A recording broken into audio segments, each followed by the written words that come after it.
Yo, magandang araw mga kap. Kamusta kayong lahat? Para sa video na to ay meron tayong 4 na kliyente at ang mga sessions nga pala na to ay naganap pa last October. Medyo marami-rami rin yung nakatambak na throwback sessions natin pero iisa-isahin natin, pipilitin natin i-upload para lang maihabol ko sa inyo o may kwento ko sa inyo yung mga experience ko bilang artist. Kaya para sa unang kliyente natin sa video na to, ang client nga pala natin ay nagmula pa ng Taguig. So ganun kalayo yung pinagmula ng client natin. From Taguig pa siya, tapos ang papagawa niya lang sa atin ay basic top head. Bali, itong gagawin natin kay client, ito na yung pinakamurang dreadlocks na maa-avail nyo dito sa akin. Ito yung basic or minimum kung tawagin. Para sa unang client natin sa video na to, ang client nga pala natin ay si Sir Ogie at isa siyang truck driver. Then, tayo naman ay nakalala lang ni Sir Ogie dahil tayo ay nirecommend ng isa nating supporter sa page. Tapos yun, yung katrabaho niya yun at second client natin para sa video na to. So dito na-install na natin lahat ng extensions. Bali, nakasanrio pa yan, kakalasin na lang yan ni Pinsan Yuri. Ito nga pala si Pinsan Yuri at saka si Dan. Yan, nakakatulong ko sila hindi lang sa home service. Kahit may client ako dito sa shop, yan, katulong ko sila. Ilang sandali pa, ito na yung resulta ng gawa natin sa unang client natin sa video na to, si Sir Ogie. Bali, basic top head lang itong gawa natin sa kanya, 30 pieces. At dito naman tayo, tumungo naman tayo sa second client natin sa video na to. Ang gawa naman natin dito ay natural dreadlocks top head repair. So, ganyan yung status ng dreadlocks niya. Natural dreadlocks lang yan, walang halong extensions. Para naman sa second client sa video na to, ang client naman natin ay si Sir Eric. Bali, itong si Sir Eric nga pala ang nag-recommend doon kay Sir Ogie para magpagawa sa atin. Silent supporter nga pala natin itong si Sir Eric sa page. Paminsan-minsan pag nag-check ako ng mga nagla-likes o nagko-comment, share, ay nakikita ko siya. Until isang araw ay nag-chat siya sa akin, nagtatanong siya kung magkano yung price natin sa repair. Sinagot ko naman siya kung magkano yung presyo natin sa repair. Tapos ang reply niya lang sa akin ay, okay, sige, salamat. Tapos doon na natapos yung usapan namin kasi hindi ko naman alam ibig sabihin ng okay, sige, salamat, papagawa ko sa'yo, or okay, sige, salamat, next time na lang, parang ganun. Tapos itong si Sir Ogie, lagi niya sinasabi sa chat na dalawa kaming magiging client mo, dalawa kaming magpapadreads. Hindi ko naman alam na totoo pala kasi hindi nyo rin naman ako masisisi bilang artist. Siguro makaka-relate yung ibang artist sa akin kasi maraming clients ang nagsasabi ng ganun. Kapag may mga clients na nag-i-inquire kasi sa akin, lagi yung ender nila na, sige boss, dalawa kami magpapagawa sa'yo, chat na lang kita. Kapag ganun yung ender nila, hindi na ako umaasang matutuloy. Pero itong si Sir Ogie at si Sir Eric, legit na pumunta sila. Sa buong karir ko bilang lactician, bali, 3 clients pa lang yung nagagawan ko ng ganun. Una, yung magtropa sa San Pablo.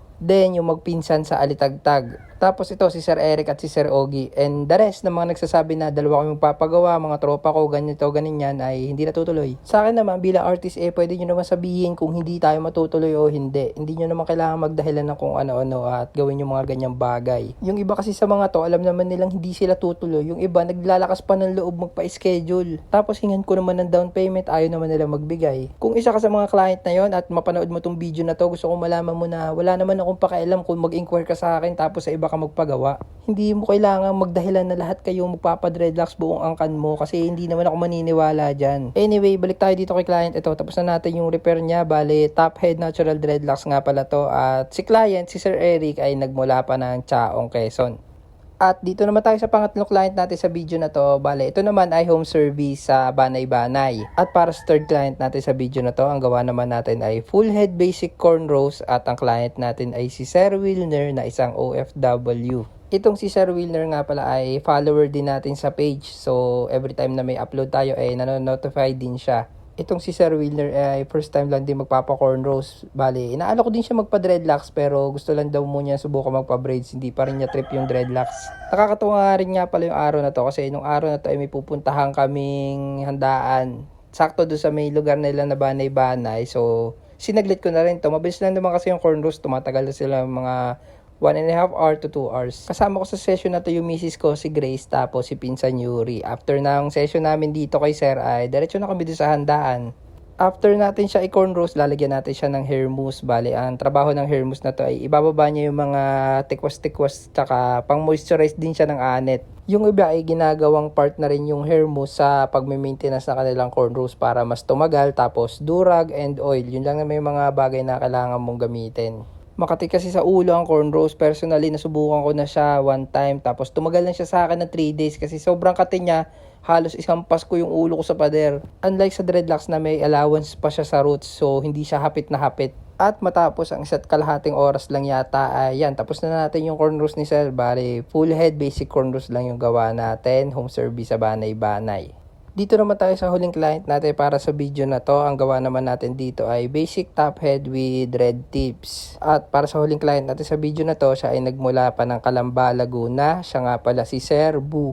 Bali, itong si Sir ay September pa lang ay nag-i-inquire na siya sa atin. Another OFW, kaya nakakatuwang isipin na yung mga videos, mga post natin ay umaabot na rin sa ibang bansa. September 8, nung una siya nag-inquire sa akin at medyo mahaba pa naman yung panahon, 1 month pa bago yung session, kaya hindi ko na rin siya nabalikan, hindi na ako nakapag-update. Good thing naman na seryoso pala tong si Sir na magpapagawa sa akin, kaya siya na rin yung nag-update. A week before yung session, nag-update na siya sa akin, nasa Pilipinas na siya. Ako na rin nga pala nagupit dito sa buhok ni client kasi long hair talaga siya, shoulder level yung buhok niya at full head, pero top head lang yung papagawa niya sa akin, kaya yung gilid at likod inahita na rin natin. Tulad nga na sinasabi ko, pwede ko naman kayong gupitan dito ng walang bayad. Yun naman kung willing kayong i-ris yung buhok ninyo. Kung sumablay man ako, di papaayos natin sa labas. Optional lang siya mga kap kung gusto nyo lumabas kayo dito na malinis yung dreadlocks. Pero kung gusto nyo rin naman na maayos na, isang gastusan na lang, di sa labas nyo na talaga ipapagupit. Bali, ito nga palang buhok ni client medyo may kanipisi na yung top niya at yun yung gusto niyang maitago. So sa video na to ay mapapanood ninyo kung nagawa ba natin na paraan o nasolusyonan ba natin yung problema na gustong mangyari ni Sir.